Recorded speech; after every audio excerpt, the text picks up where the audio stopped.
ဒီစာအုပ်လေးတွေကတသနာလေးဖတ်ပြကမ္ဘာနီတိဥတင်ဆွေပြုစုထားတသနာလေးတော့ကောင်းတယ်သူကဒီထက်မှာကျမ်းမာရေးလူမှုရေးစီးပွားရေးဆိုပြီးတော့အဲ့လိုပေါ့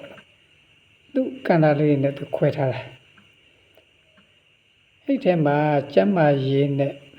ကျမ်းမာရေးကဏ္ဍတွေကတသနာတွေကလူမှာတရိယာနေခြင်းစိတ်ယောဂမှတပါအခြားသောစိတ်ယောဂမရှိအရှင်ညာနိတ္တရရေးခဲ့တာပေါ့နော်ဒါပြုစုထားတာဥတင်ဆွေရနေပြီးတော့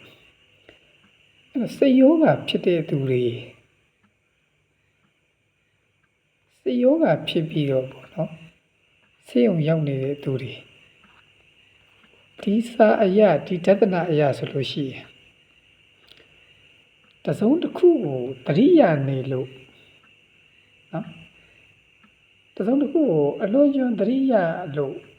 ဖြစ်တဲ့ယောဂါလို့ဒီလိုပြောရပါနော်တရိယာနေခြင်းစိတ်ယောဂမှာတပါအခြားသောစိတ်ယောဂမရှိတဲ့အဲ့လိုဆိုတော့တစုံတစ်ခုကိုအလွန်အကျွံတရိယာနေတာမျိုးပေါ့အဲ့လိုမျိုးပြောချင်တဲ့သဘောရှိတယ်နော်နောက်တစ်ခုမိမိ၏ကျန်းမာရေးကိုကောင်းစွာစောင့်ရှောက်ခြင်းအပြင်မိမိအကျိုးကိုကောင်းစွာစောင့်ရှောက်သည်မည်တဲ့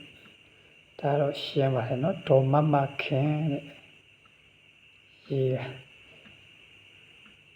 အဲ့တော့အကျိုးစီးပွားနဲ့ကျန်းမာရေးပေါ့ဆက်ဆက်နေတယ်ဆိုတဲ့သဘောလေး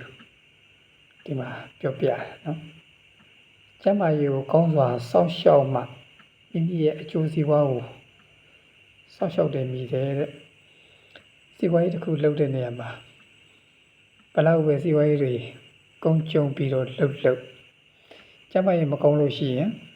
အိပ်ပေါက်နဲ့ဖားကောက်သလိုဖြစ်မှာပေါ့နော်ဒီသဘောလေးပြောပြတာအဲ့တော့စီးပွားရေးဖြစ်ချင်တယ်ပေါ့ကောင်းရင်လည်းဆိုလို့ရှိရင်ကျန်းမာရေးကိုလည်းစောင့်ရှောက်ဖို့လိုတယ်လို့ဒီနေရာမှာဒါလေးရပြောပြတယ်နော်ဒေါ်မမခင်တဲ့ရေးတဲ့သူက